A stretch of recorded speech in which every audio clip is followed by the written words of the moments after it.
तैयार है इस खेल के हम सरदार हैं। तैयार है पुरजोश है बेदार है। तैयार है।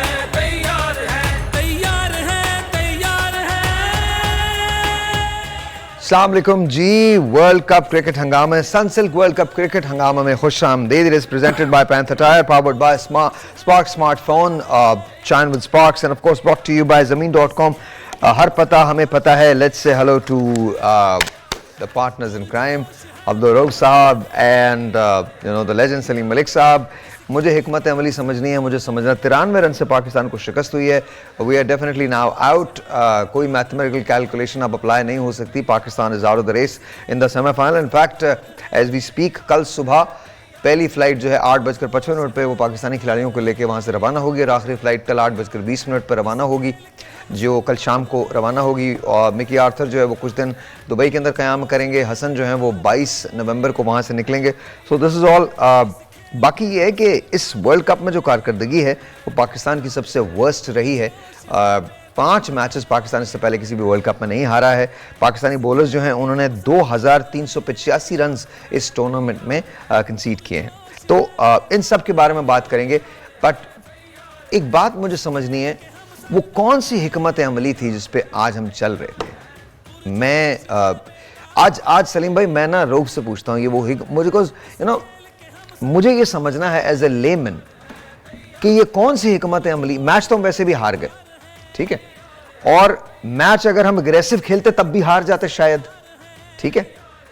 तो ये हिकमत अमली कौन सी थी सर? आई डोंट नो, मुझे आई डेंट सी एनी हिकमत अमली, बट मे बी शायद मुझे नहीं पता क्रिकेट का, इसलिए मैं नहीं जानता। देखिए, मैंने सर भी सुबह आपको कहा था कि अगर इस कैप्टन के साथ जो कोच है मिकी आर्थर, जो डायरेक्टर है, जो इस तमाम मामले को डायरेक्ट करता है, हाँ, जो प्लान बनाता है, जो प्लानिंग करता है, फिर आगे एग्जीक्यूशन तो उसकी करनी होती है ना कैप्टन ने, तो उसका भी साथ आना चाहिए था। उसूलन जो प्रेस कॉन्फ्रेंस हुई है उसमें कोच को साथ आना चाहिए। एक बात मैं पूछ रहा हूँ ना, मुझे वो बताएं, मैं I want to understand the strategy. वही ना, मैं आपको छोटी सी बात, मैं इसको सिंपल करता हूँ ना। Let's be realistic, you know. मैं इसको सिंपल करता हूँ जी। मैं क्रिकेट नहीं खेलता, फर्ज करें मैं क्रिकेट खेलता और मैं पाकिस्तान का कप्तान होता। मैं गेम प्लान बनाता 10 ओवर्स का, दैट्स इट। हारना या जीतना एक तरफ है, मेरी हार जीत से मेरी सेमीफाइनल को पहुंचने में कोई फर्क नहीं पड़ने वाला था। मैं अगर जीतता तो मैं सेमीफाइनल में जाता। उस सूरत में अगर मैं उन शराइत पे इंग्लैंड को हरा देता तो मैं सिर्फ उसी की हिकमत अमली बनाता। मैं मैच जीतने की भी कोशिश नहीं करता, मैं तो मैच जीतकर सेमीफाइनल में पहुंचने की कोशिश करता। तो मुझे नहीं पता, हो सकता है शायद मुझे वो हिकमत अमली समझनी है। वो कौन सी हिकमत अमली है जिसको हम समझने से कासिर हैं? देखे ना, इसको ये वही मैं बात कर रहा हूँ कि साथ उसको डायरेक्टर को आना चाहिए था, जैसे सारी प्लान की, जिसने सारी ये हिकमत अमली बनाई और फिर जाके कैप्टन को कहा कि आप प्रेस कॉन्फ्रेंस में जाके हमको दुबई जाना पड़ेगा उनसे मिलने के लिए। अब जब बात यह कि आपकी जो प्लानिंग क्या थी इस पूरे टूर्नामेंट में, स्पिनर सारे आप जो लेकर गए हैं वो आउट ऑफ फॉर्म, जिस तरह हम पहले दिन से बात कर रहे थे, उनकी जगह ही नहीं बन रही थी टीम में। अच्छा, मैं सिर्फ एक बात करना चाहता हूं, उसके बाद आप इसको कंटिन्यू कीजिएगा। मुझे ऐसा लगा जैसे ये एक और मैच था जिसमें हम हार गए। मुझे नहीं लगा कि हम जीतने के लिए खेल रहे थे या हम semi, I know impossible odds थे, लेकिन आपको you don't have anything to lose, you should have tried, चाहे वो कितना इम्पॉसिबल टास्क क्यों ना हो। मैं एक छोटी सी बात बताता हूं, उसके बाद आप कंटिन्यू कीजिएगा। अंदर से ना एक्चुअली वो जो पाकिस्तानी है वो जागा हुआ है, तो तकलीफ बहुत ज्यादा है। I am really sorry, I apologize, it's getting the best of me, I am really sorry. मैं आपको बताता हूं, मुझे 10 दिन में $7,000 जमा करने थे अपनी ट्यूशन फीस के लिए। मैं सॉल्ट लेक सिटी में गया और वहाँ उन्होंने मुझे बोला जी हमारे पास ये है कि आपने ये परफ्यूम्स जो हैं ये आपने रोड्स पे बेचने। मैंने कहा ये तो बहुत मुश्किल काम है। तो मैंने जब वो क्लास अटेंड की तो उस क्लास के अंदर जो मोटिवेटर था उसने एक बात कही। उसने कहा कि देखें, अगर आप फील्ड हॉकी आइस हॉकी खेल रहे हो और गोल का एंगल बिल्कुल नैरो हो और 0.00000001% चांस हो कि आप गोल स्कोर कर देंगे और मैच खत्म होने में 10 सेकंड हो, आपको मौका मिले कि आप वो शॉट लेंगे, क्या आप वो शॉट लेंगे? उसका जवाब था आप वो शॉट लेंगे। आज भी हमारे पास इतना ही चांस था बट हमने वो शॉट नहीं ली। सर अब बोलिए। देखिए, वो तो उस वक्त लेना चाहिए ना जब आपके पास करेज हो। जब आपके पास करेज ही नहीं है, आपके पास प्लान ही कोई नहीं है, तो फिर आपने एग्जीक्यूट उसको क्या करना प्लान को। आप जो टीम लेकर गए क्या लेकर गए, आप 9 में से 5 मैचेस आ रहे हैं और वो अफगानिस्तान जैसी टीम के खिलाफ भी आप मैचेस आ रहे हैं। उसके बाद जो आपके टीम के कोच हैं, और दुनिया का मुझे कोई कोच बता दें जो कि टक्करें मार रहा हो शीशों को, दरवाज़ों को, अंदर जा रहा हो बाहर जा रहा हो। और मेरा ख्याल में उससे ज़्यादा ज़हनी मरीज़ वो लोग हैं जिन्होंने इसको कोच अपॉइंट किया था और उस कॉन्ट्रैक्ट पे अपॉइंट किया था कि अगर हम इसको टाइम से पहले सैग करेंगे तो हमको इसको अगले साल के भी पूरे पैसे देने पड़ेंगे। और वो पैसे कौन देगा? पाकिस्तान क्रिकेट बोर्ड अपने फ़ंड से देगा।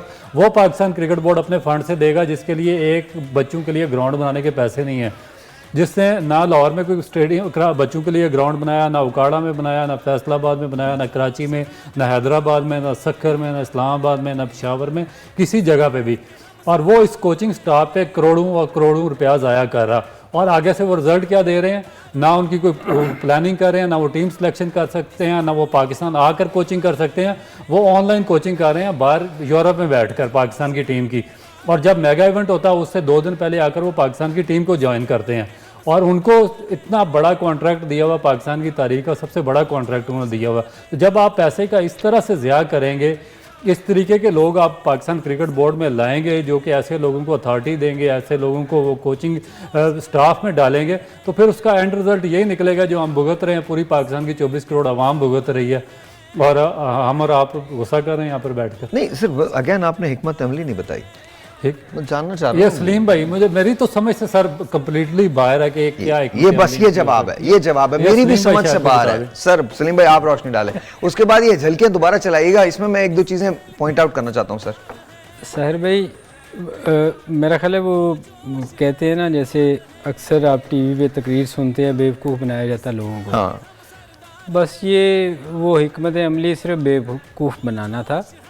आपको भी पता था, मुझे भी पता था कि 100 रन्स हो गई न्यूजीलैंड ऑस्ट्रेलिया इंग्लैंड की, तो हम चेज़ नहीं कर सकते, वो हो ही नहीं सकता, पॉसिबल ही नहीं है। तो हिकमत अमली आके कहना तो मेरी समझ से बाहर था। क्या थी फिर? नज़र भी नहीं आई कुछ, वही 45 गेंदों में 38 की है। मतलब हिकमत अमली क्या थी? और हमें तो किसी को भी समझ नहीं आई ना। बात ये है साहिर भाई, मैंने आपको मैच शुरू होने से पहले कहा था, आपने पूछा था कौन जीतेगा, मैंने कहा था इंग्लैंड। हाँ, you did say that. उसकी रीज़न ये थी कि आपने अगर हिकमत अमली पे भी जाना था तो आपने बहुत तेज़ खेलना था और आपकी विकेटें गिरनी थी। और आपने मैच, मैंने आपको क्या कहा था कि आपको सिर्फ मैच जीतने जाना चाहिए, आप सेमीफाइनल में। अब बात करते हैं, मेरी दूसरी नौकरी का टाइम हो गया, बात करते हैं सर। सर आप बात करते हैं, लाए अपने कप दें, आपके पास कप अच्छा, नहीं? चाय? हाँ आप बात करते हैं, मैं आप चाय भी तो आप लोगों के लिए मैं ही लाता हूँ ना, तो ओके। मैंने इसीलिए कहा। अच्छा ऐसे उस पे ना फ्रेम जो कटता है वो लंबा कटता है। हाँ ये कटता है, जब मैं ये बात करूँ तो ये वाला फ्रेम कटता है। थैंक यू मोहसन, बहुत बहुत शुक्रिया, इधर आ जाइए। ये भी बताना पड़ता है। मोहसन ने नहीं काटा अभी तक। मैं जब चला जाऊंगा ना, मैं तुम्हें याद बहुत, अब ये वाला कट करो, ये वाला कट करो, सामने कट करो, there you go, that's it, जाग जाएं, there you go, that's it, that's it, that's it, जागते रहो। Well done Mohsin, thank you so very much. ये लो, ये पकड़ो, ये पकड़ो। रऊफ रीज़न ही ये थी कि मैंने ये कहा था कि मैच जीतने के लिए जाना चाहिए, क्योंकि हम ये चेज़ नहीं कर सकते, पॉसिबल ही नहीं है ना, एक चीज़ है ही नहीं, मतलब एक चीज़ हो ही नहीं सकती। थैंक्स अ लॉट सर कोई बात नहीं, सरप्राइज ना हो सर। ये तो साहिर भाई फिर कहते हैं कि तुम्हें दूसरी फील्ड में होनी, तो खुसरे को पुत्र लाना नहीं गल सी ना, मतलब हो ही नहीं सकती एक चीज़। ये मैं नहीं बोलूंगा, नहीं बात मैं जेन्युइन कह रहा सलीम हूँ, भाई एक चीज हो ही नहीं सकती। ठीक है। तो आप कैसे उसको आप मैच जीतने के लिए जाएं? एक और भी जिक्र किया उसने, उसका भी थोड़ा सा मेंशन कर दें आप। उन्होंने सर मैंने मान लिया आपकी बात, हम मैच जीतने के लिए भी तो नहीं गए। मैं यही तो कह रहा आप अगर कंसीड कर रहे हैं शुरू में, अगर आप मैच जीतने के लिए जा रहे हैं तो आपको फिर स्कोर भी कम रखवाना चाहिए था। 337 रन का स्कोर चेज करना बहुत मुश्किल हो जाता है। साहिर भाई मैंने इसीलिए कहा था कि हमें मैच जीतने के लिए जाना चाहिए। हम वो जो आप टारगेट सोच रहे हैं वो हो ही नहीं सकता। वो जिसने करना था वो उसने कोशिश की, वो पहले ओवर में आउट हो गया, लेकिन सर मगर वो कर ही नहीं सकते थे, मैच जीतना चाहिए। मैं आपको सिर्फ एक बात बताता हूं, मैं यहाँ with all due respect, I think आप बिल्कुल दुरुस्त कह रहे हैं, लेकिन मेरी स्ट्रैटेजी सिर्फ इतनी है कि देखिए मेरे इस मैच को जीतने से कोई फर्क नहीं पड़ने वाला था। मेरे इस मैच को जीतने से तब फर्क पड़ता जब मैं सेमीफाइनल में पहुंचता, वरना तो मैच तो मैंने वैसे अगर मैं हार जाऊं तो भी किया। बट मेरा जो इशू है वो ये कि आपने ट्राई तक भी नहीं किया ना, you never even tried, you didn't even look like that you are trying, that's where the problem is. Sahir भाई सॉरी, जिस 337 रन हमने 5 ओवरों में कहाँ से करने थे? नहीं 5 ओवर में पहली बात तो 337 नहीं करने थे ना। मैं तो ये कह ही नहीं रहा हूँ, मैं सिर्फ ये कह रहा हूँ 337 रन थे, फर्ज कीजिए 10 ओवर का टारगेट मिलता।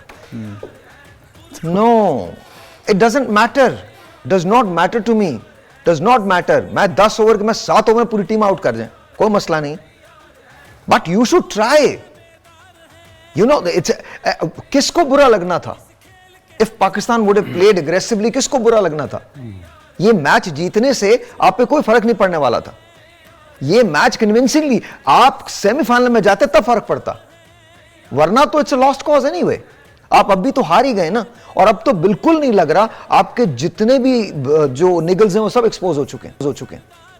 अभी लेट्स रोल द हाइलाइट्स। वो जरा हाईलाइट रोल कीजिएगा जरा, जो पहले आपने लगाए थे पाकिस्तान की बैटिंग की हाईलाइट जरा रोल कीजिए जरा। पाकिस्तान वाली बैटिंग जो है वो जरा इसको, मैं सलीम भाई आपसे कहता हूं आप जरा तबसरा कीजिए। आई थिंक रिजवान दोबारा इंजर्ड हो गए, कुछ ऐसा लगा। मुझे समझ नहीं आती कि वो आउट होने के बाद अनफिट कैसे हो जाता है। अब तो क्लियर कट है यार, सलीम भाई सारी दुनिया जानती है कि मेरा क्या ड्रामा कर रहे हैं ये।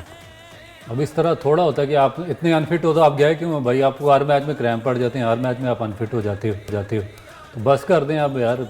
पाकिस्तान को बाहर करवा दिया आपने, ये ले I don't नहीं खेल understand सकते तो बच्चे पड़े हुए हसीबुल्ला खान है, उसको भेज देते। I don't understand this. I just completely don't understand this. वैसे ये रिजवान कुछ ज़्यादा ही, आप देखो ना, अगर आप ज़्यादा एक्टिंग शुरू कर दी है। कीपिंग में आप ठीक हो, आप बैटिंग में आउट हुए हो, और ये यानी क्या यार, ये इस किस्म की चीज़ें अब मेरा ख्याल है बंद कर देनी चाहिए अब सबको। और बात आपकी ठीक है, इनको ऑस्ट्रेलिया के लिए बिल्कुल नई टीम भेजनी चाहिए, इनमें से कोई भी नहीं जाना चाहिए। जिस तरह इन्होंने किया सेंट्रल कॉन्ट्रैक्ट के मामले पे, इन्होंने पाकिस्तान को निगलेक्ट करके अपने मफाद सामने रखे हैं, तो मेरा नहीं ख्याल में इनमें से कोई भी एक बंदा भी डिज़र्व करता वो टीम के साथ ऑस्ट्रेलिया टूर करे। आपके पास नए लड़कियां, जैन अब्बास है, वो कामरान गुलाम है, हारेंगे ना। हाँ, यहाँ क्या हुआ तो क्या उनको यहाँ क्या हुआ है?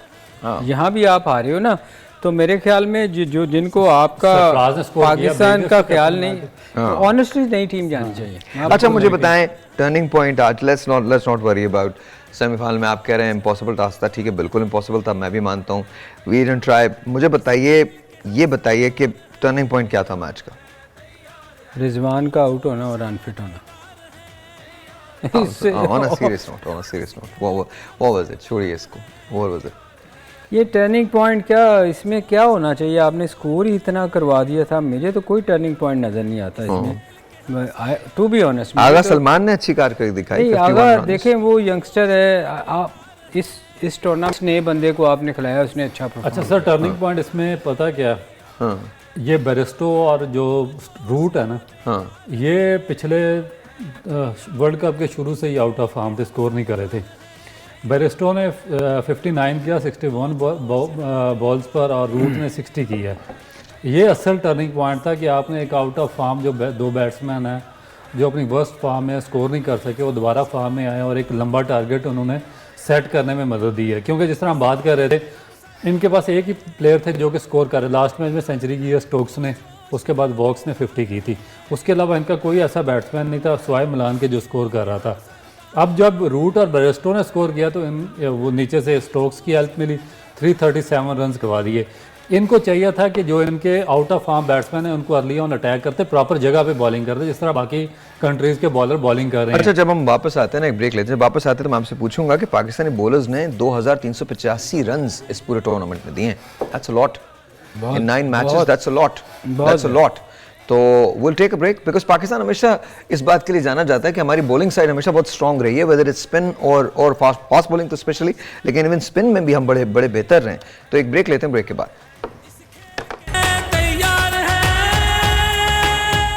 Welcome back. अस्सलाम वालेकुम जी, once again welcome back. And sir Saleem भाई क्या कर रहे हैं आप? मैं गिरने की कोशिश कर रहा हूं। अच्छा, लेट्स हम लगाते हैं, जरा हाइलाइट्स लगाइएगा, उसके बाद सलीम भाई से बात करते हैं। Let's put the highlights on. Highlights लगाइए जरा, पाकिस्तान की हाइलाइट्स लगाइए, बैटिंग की highlights. Look at that Saleem भाई, Abdullah Shafique, that was the first wicket and that was the second one, third. Look at that. Was Rizwan. इतना मेजर टर्न तो नहीं था बॉल का। नहीं, वो खुद का टर्न उसका ज़्यादा हुआ है। हाँ, ये कौन नवाज था? I think Saud. नवाज तो 12 से आउट यार हो। वैसे आप साहिर भाई जो बात कर रहे हैं उन्होंने कोशिशें तो की हैं ये टाइम मारने की। जी अच्छा, ओह गूगली वेरी नाइस।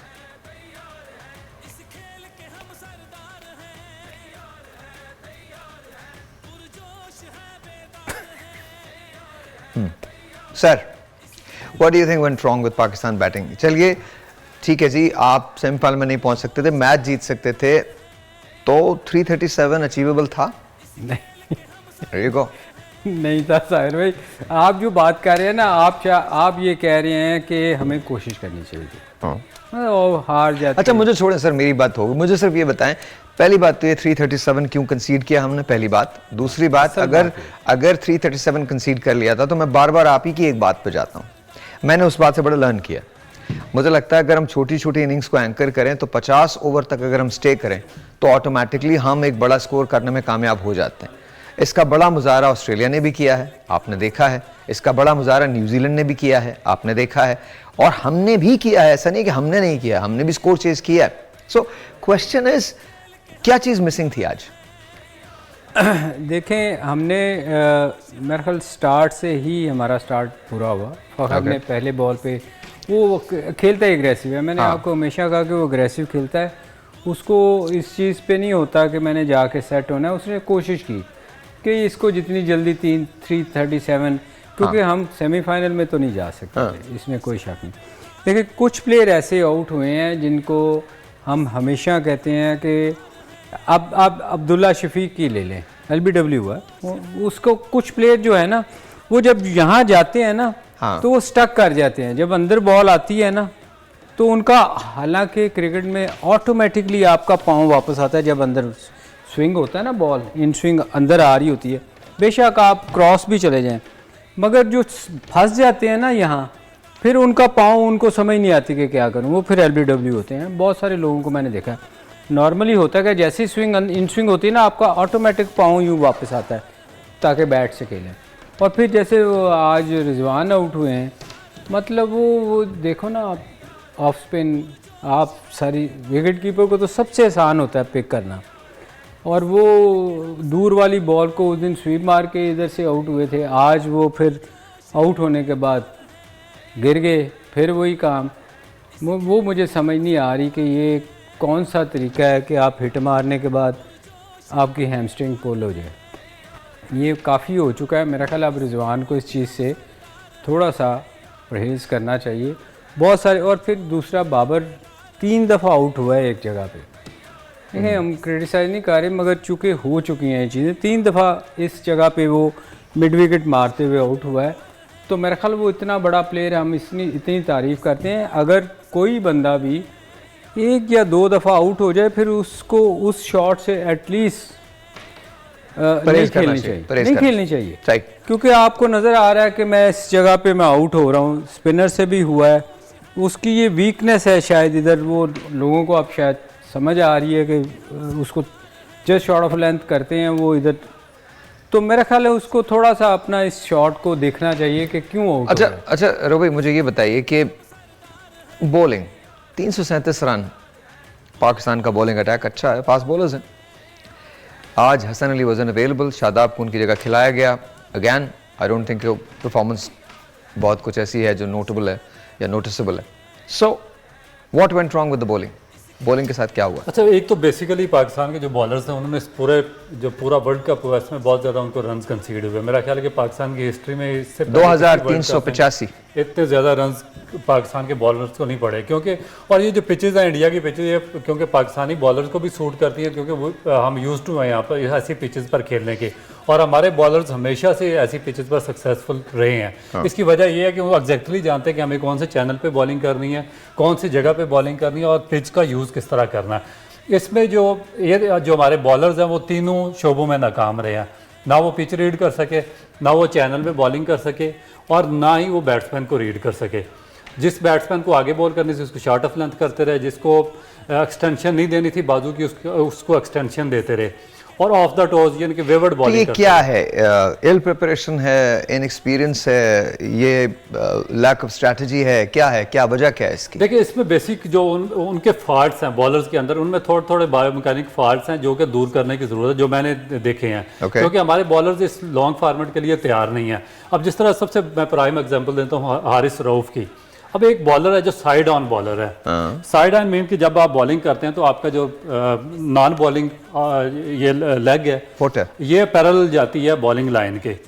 अब उसमें ये होता है कि जब आप भागते हैं ना तो जो आपका ये मोमेंटम होता है या जो आपको बाजू होता है टूवर्ड्स विकेटों की जानिब होता है। ओके, ठीक है, जब आप विकेटों की जानिब होंगे तो फिर आपके लिए बड़ा आसान होगा उसको लिफ्ट करना और साइड अपने आप को साइड डाउन करना। ठीक है, अब ये क्या करते हैं, ये बेसिकली साइड आर्म है, ये भागते हैं तो इनका ये जो बाजू है ना ये उनके बिल्कुल सामने इस तरह आ जाता है, इस तरह यहाँ से भागते हैं। जब ये पहुंचते हैं जहाँ पे इन्होंने साइड आर्म होना होता है बॉलिंग क्रीज पे, तो जहाँ पे ये जब ये उठाते हैं तो इनकी जो पूरी रिब ये वाली साइड और इंटरकोस्टल मसल्स हैं इन सब पे प्रेशर पड़ता है। उसकी वजह से इनकी ये इंजरी होने के मैं बार बार कह रहा हूँ कि चांसेस ज़्यादा जैसे जैसे आप इनको लंबी क्रिकेट खिलाएंगे इनके ये चांसेस बढ़ते जाएंगे और ये फिर चैनल बॉलिंग भी नहीं कर सकेंगे। अब ये 5-6 साल से पाकिस्तान क्रिकेट बोर्ड का भी हिस्सा है, टीम का भी हिस्सा है, मगर ये छोटा सा एक बायोमैकेनिकल फॉल्ट था जो इनका दूर नहीं हो सका। इसी तरह जो शाहीन अफरीदी है, मगर ये तो टेनिस बॉल से है ना, ये तो मेरा ख्याल इस एज में आगे ठीक हो भी बड़ा मुश्किल होना। शाहीन का है थोड़ा उसका। अच्छा, let's take a phone call. मिड्स के बैट के लिए हमारे पास ये टेलीफोन कॉल है। Let's see who this is online. अस्सलाम वालेकुम जी, you are on the air. जी अस्सलाम वालेकुम। अस्सलाम वालेकुम, क्या नाम है सर आपका? सर मैं हारिस बात कर रहा हूँ सरगोदा से। हारून, कैसे हैं आप? ठीक हैं जी सर मैं ठीक हूँ। मेरा एक सवाल था सलीम मलिक साहब से। जी सर। सर सवाल मेरा ये है कि हम बाबर आजम का कंपैरिजन करते हैं विराट कोहली के साथ, लेकिन आपको नहीं लगता कि बाबर आजम पाकिस्तान के सचिन तेंदुलकर हैं, क्योंकि उनकी सेंचुरीज भी इतनी बेकार होती है टीम के लिए जितनी तेंदुलकर की हुआ करती थी। क्या बाबर आजम कौन है पाकिस्तान के? मैंने कहा हम बाबर आजम को कहते हैं कि वो विराट कोहली जैसे बैट्समैन है, हम कंपैरिजन उनके साथ करते हैं। ओके, बाबर आजम का। ओके, लेकिन आप नहीं समझते कि बाबर का कंपैरिजन तेंदुलकर से कब बनता है, क्योंकि उनकी भी सेंचुरी तेंदुलकर की तरह बेकार होती है। टीम के लिए तो कोई इंपॉर्टेंट किसी मैच में वो परफॉर्म नहीं कर पाते, लेकिन जब बाइलेटरल सीरीज होती है मैं थैंक यू हारून, चूंकि आपसे प्रॉमिस किया इसलिए मिच का बैट हम आपको जरूर देने जा रहे हैं। लेकिन पहली बात तो ये कि जिन 3 लोगों के आपने नाम लिए हैं वो the greats of the game.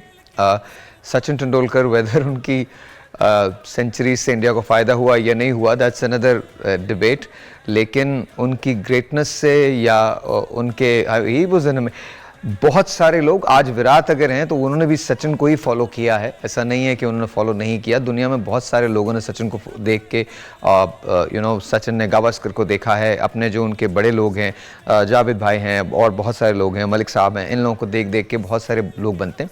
तो आई थिंक कंपैरिजन तो किसी का किसी के साथ भी गलत होता है, but I let Salim Malik answer that. Saleem भाई।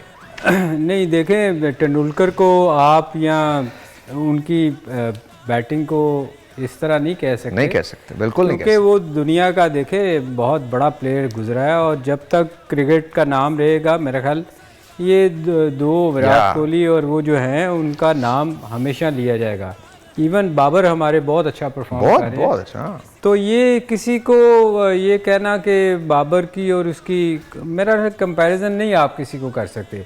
देखें, आप विराट को तेंदुलकर के साथ नहीं कर सकते और बाबर को उनके साथ नहीं कर सकते, इसलिए कि विराट एक, मैं कंपेयर नहीं कर रहा मगर मैं ये बताना चाहिए आपको, ये चाह रहा हूँ कि देखें तेंदुलकर एक डिफरेंट प्लेयर था, विराट ने हमेशा अंडर प्रेशर आके स्कोर किया है, जो कि बहुत कम प्लेयरों में ऐसी आपको नज़र आएगी कि वो अंडर प्रेशर हों और टीम को जितवाएं।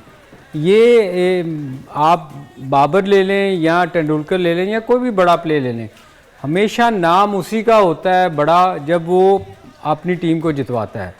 तो मैं ये आपका कहना गलत है कि तेंदुलकर ने मैच नहीं जितवाए, बेशुमार मैचेस ऐसी इंसिडेंट हुए कि वो 100 किया और इंडिया मैच हार गई तो वो एक लेबल लग गया कि जी तेंदुलकर जब स्कोर 100 करता है तो मैच नहीं जीते। ऐसा नहीं है, उसने बहुत बहुत ग्रेट इनिंगें इंडिया के लिए खेली है। इसी तरह हमारे बाबर को भी आप उनके साथ कंपेयर नहीं कर सकते, बाबर भी हमारे बहुत बहुत बहुत बड़ा प्लेयर है मगर अनफॉर्चुनेटली अच्छा वो टॉक अबाउट अनदर फैक्टर, उसके बारे में हम जरूर बात करेंगे।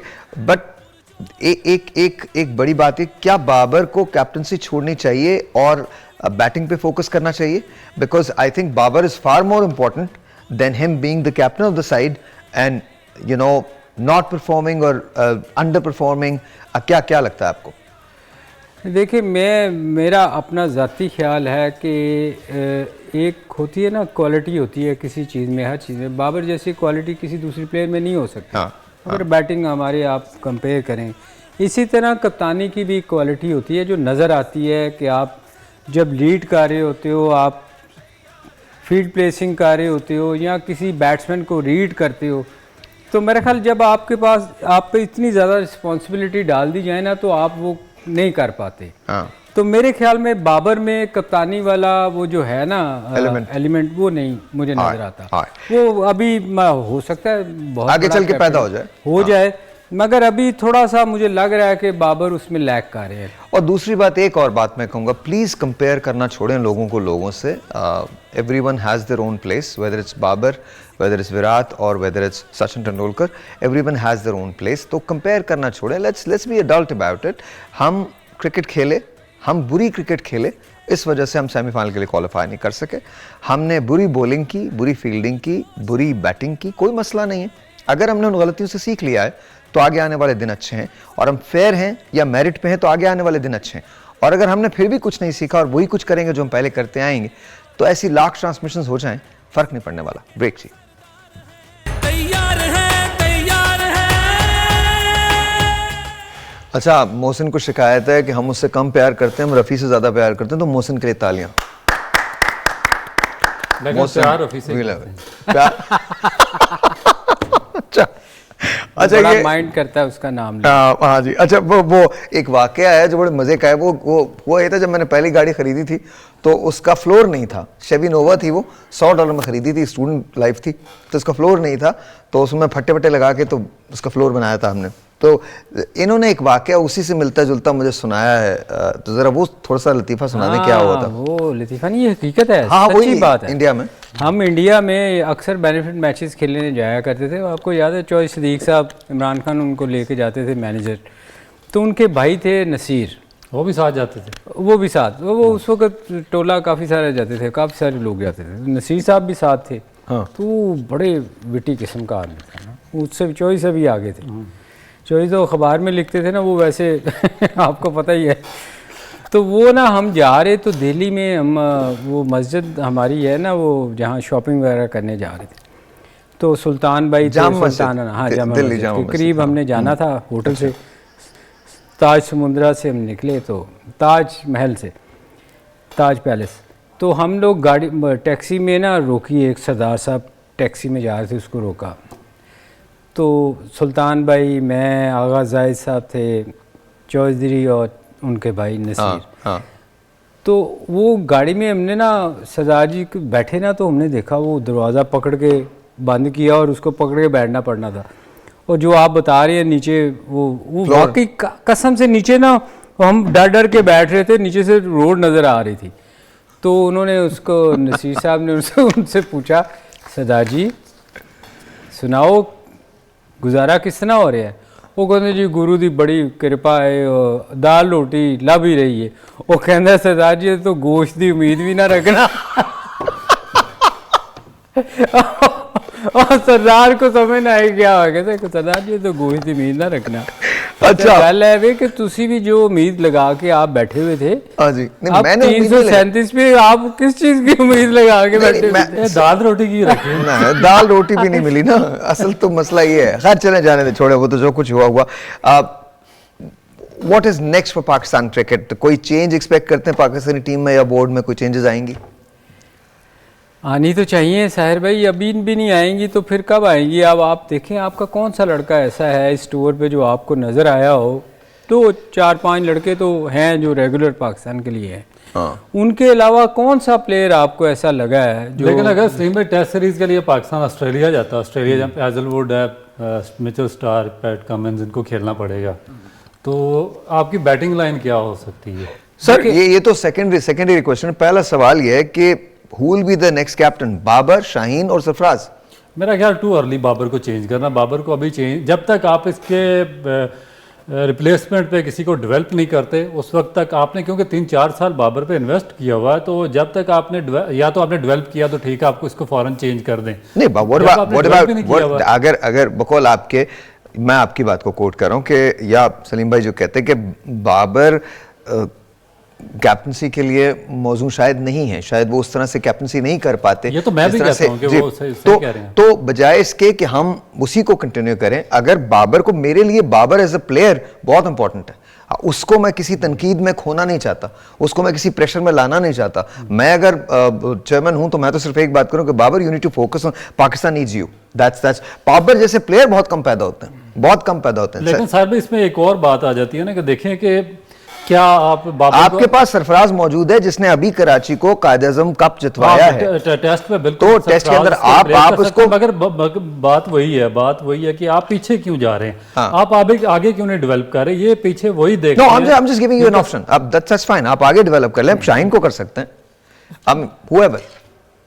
और लेकिन जब तक वो टेस्ट नहीं खेलेगा, उसमें परफॉर्म नहीं करेगा, 1-2-4 सीरीज नहीं खेलेगा, आप कैसे उसको डायरेक्टली? असल में वो खुद भी स्ट्रगल कर रहा है अभी। आप देखें ना, बॉलिंग आप रऊफ को ले लें, और हमारी बॉलिंग की मैं वैसे जनरली बात कर रहा हूँ कि इस फॉर्मेट को ही ले लें, 10 ओवर के मैचों में भी 10 ओवर पूरे नहीं हो रहे थे, उसको 70 बहुत अच्छी उसका 90 नहीं, मैं वही कहने लगा था, 90 ये इनकी एवरेज है। मैं रऊफ वही कहने लगा था कि जिस मैच में उसने 70 दिया, उस मैच में बहुत अच्छी बॉलिंग की है उसने, कि आप जब उसने 70 दिया। मैं एक आपको कैलकुलेशन बताता हूँ जी, और ये कैलकुलेशन है 265 run as an average Pakistani team को पड़े, 265 रन पर मैच, 2385 रन हमें पड़े हैं और 265 रन हमें एज एन एवरेज पड़े। तो ये देखें ना, ये इसमें कमजोर टीमें भी शामिल हैं और बड़ी टीमें भी शामिल हैं। साहिर भाई, इसमें आप एक चीज़ देखें कि हम 10 ओवर नहीं कर पा रहे।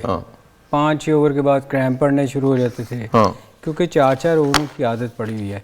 तो वहाँ तो टूर पे आपको लेके जाने हैं वो बंदे, और ऑस्ट्रेलिया की बाउंड्री भी छोटी नहीं है, लंबी बाउंड्री है, आपकी फटीक ज़्यादा होनी है उधर। तो उसके लिए आपको अभी से अपने वो लोग तैयार करने चाहिए जिनको आप सोचते हैं। मैं ये नहीं कह रहा कि फ़लाँ को सिलेक्ट होना चाहिए, मगर आपको टीम लंबी देर के लिए तैयार करनी चाहिए। उसके लिए आपको उन लोगों को लेके आना चाहिए जो लंबा क्रिकेट जिन्होंने। अच्छा, एक और चीज़ मैं पूछना चाहता हूँ, हमने हसीब की बात की थी, हसीब इज़ अ गुड, और भी है, मैं आपको बताता हूँ। जो ये डोमेस्टिक है जिसमें लॉन्ग फॉर्मेट की बात करें फर्स्ट क्लास में, उसमें हसीबुल्ला खान मेरे ख्याल में विकेट कीपर्स में और वेरी गुड ओपनिंग बैट्समैन है बलोचिस्तान से। उनको हर सूरत में पाकिस्तान की टीम में होना चाहिए, क्योंकि आपको रिप्लेसमेंट चाहिए, और रिप्लेसमेंट ऐसी चाहिए जो टेक्निकली साउंड हो, जो कीपर भी अच्छा हो, जो बैट्समैन भी अच्छा हो। और बाकी जितने इन्होंने ए टीम या अंडर-19 में सिफारिशी टूर्स करवाए हैं, अब उनको बिल्कुल साइडलाइन करें। जो जेन्युइन मेरिट पे है उसको, हसीबुल्ला खान है, उसको चांस दे। नंबर 2 आपका कामरान गुलाम है, जिससे स्कोर किया है काजिम ट्रॉफी में, वो गुड बैट्समैन है, टेक्निकली अच्छा है। आपका साहिबजादा फरहान है, उसने अच्छा स्कोर किया है। साहिबजादा फरहान, साइम अयूब ने किया हुआ, उसके बाद जैन अब्बास ने किया हुआ। तो आपके पास बैट्समैनों में से आप ये 3-4 में से कम 1-2 बंदे आपको जरूर ऑस्ट्रेलिया लेके जाने चाहिए। मगर सलीम, एक सेकंड, मेरा कंसर्न फास्ट बॉलिंग में है। इनके पास इस वक्त, जो अगर रियलिस्टिकली देखें, पाकिस्तान के पास एक सिंगल फास्ट बॉलर नहीं है जो ऑस्ट्रेलिया में जाके पाकिस्तान के लिए 3 टेस्ट मैच खेल सकता है। शाहीन शाह, कोई भी एक सिंगल बॉलर इस काबिल नहीं है जो वहां पर जाके ऑस्ट्रेलिया में 3 टेस्ट में। ये सबसे बड़ा कंसर्निंग पॉइंट है मेरा ख्याल है। आप सही भाई? मैं ये कह रहा था रऊफ, देखो दुनिया में कहीं भी डोमेस्टिक क्रिकेट इसलिए करवाई जाती है कि आपने वहाँ से प्लेयर लेने होते हैं। हमारे यहाँ अनफॉर्चुनेटली ये होता है कि हम डोमेस्टिक क्रिकेट को कंसीडर ही नहीं करते। साहिर भाई, प्रॉब्लम ये है कि जो लड़का परफॉर्म करता है 2 साल 3 साल, जिसने आपकी डोमेस्टिक क्रिकेट में स्कोर किया है, दुनिया में जो इन फॉर्म बैट्समैन होते हैं, जो करंट क्रिकेट आपकी डोमेस्टिक हो रही होती है, आप उनको चांस देते, बिकॉज अदरवाइज वो डिसहार्टन हो जाते हैं। नहीं, वैसे भी आपको नजर आ रहा होता है कि यार ये इनफॉर्म बैट्समैन है, वो हो सकता है ना करे, मगर आपको चांस उन्हीं को देना चाहिए जो आपके इनफॉर्म बैट्समैन लोकल क्रिकेट में कर रहे हैं। अदरवाइज तो बंद कर दें, फिर डोमेस्टिक क्रिकेट का फायदा नहीं। आप क्या करते हैं कि आप उन लोगों को बेचारों को चांस ही नहीं देते।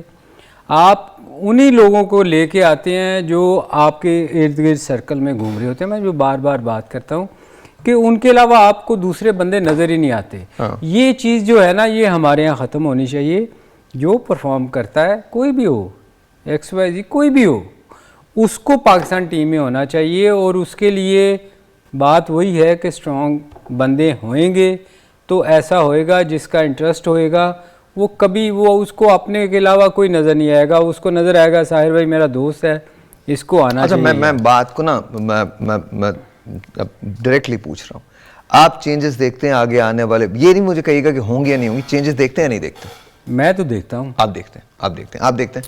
मेरा नहीं ख्याल, क्योंकि मैं इस आदी हूँ इस सिस्टम का, क्योंकि ये बातें चलती हैं, कमेटियाँ बनेगी, कोई चेंज नहीं आएगी, वही लोग घूम पर। क्योंकि देखें, खानदान के खानदान यहाँ पर इन्वॉल्व है। एक जाता दूसरा भाई आ जाता, दूसरा भाई जाता तीसरा भाई, एक डायरेक्टर आता उसको हेड कोच लगा देता है, बॉलिंग कोच, लड़कियों का कोच, 3-4 बंदे हैं वही फिर रहे होते हैं अकेडमी में। Okay, so मेरा क्वेश्चन मिकी आर्थर पे, so Mickey Arthur is going to be in Dubai for 3 days and then he'll be coming to Lahore to join for the you know, tour in Australia. हाँ, of course आ रहे हैं। Online नहीं करेगा?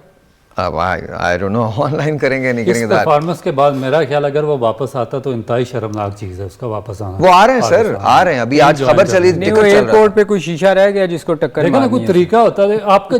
जब आपका coach इतना aggressive है, उसका मेरा ख्याल है इसका साइको टेस्ट करवाना चाहिए कि ये कैसा कोच है कि जब पूरी टीम आपकी तरफ देख रही होती है डिप्रेशन में, प्रेशर में, जब आप मैच में इतनी बैड सिचुएशन पे होते हैं, तो जो सबसे हाईएस्ट ओहदे पे होगा, रैंक भी होगा, उसी को टीम देखेगी, बच्चे उसी को फॉलो करेंगे। वो जाके टकरे मार रहा है, कभी दरवाजे तोड़ रहा है, कभी कुछ कर रहा है, तो आप ऐसे आदमी को किस तरीके से कोच रिटेन कर सकते हैं? All right, ladies and gentlemen, the hair is this. No, we're done for the day. लेकिन let's look at the points table. Points table जरा लगा दीजिएगा and let's just go through it. India has qualified, South Africa has qualified, Australia has qualified, New Zealand has qualified. New Zealand will play Australia on the 15th of November. South Africa shall play Australia on the 16th of November and the final is going to happen on the 19th of November. कल का match जो है वो India और Netherlands का है, but I think जिस ceremonial match ही है ये, इसकी कोई बहुत ज़्यादा अहमियत नहीं है। नेदरलैंड्स के पास एक चांस है अपने आप को दिखाने का और वो ज़रूर ये पूरी कोशिश करेंगे। इंडिया के पास अपनी विनिंग स्ट्रीक को बरकरार रखने का चांस है, जो मेरे ख्याल में वो कामयाब हो जाएगी करने में। कल के मैच की प्रेडिक्शन इंडिया और Netherlands? Obviously India. You sir? India. India. I wish that I had better news to share with you. Lekin, this is the news from us, and you guys already know it. Pakistan has finished its campaign for the World Cup 2023. May the best team win. Kal milenge. Tab tak ke liye, Khuda Hafiz.